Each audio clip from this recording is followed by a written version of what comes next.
श्री उत्तमराव जानकर, श्री अमोल जावळे, श्री ठाकूर चरण सिंह।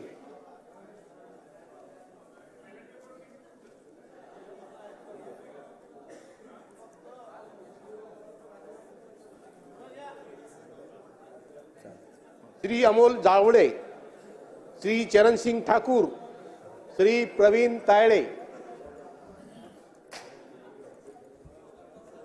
मी अमोल कल्पना हरिभाऊ जावळे विधानसभेचा सदस्य म्हणून निवडून आलो असल्याने ईश्वर साक्ष शपथ घेतो की कायद्याद्वारे स्थापित झाले आहे अशा भारतीय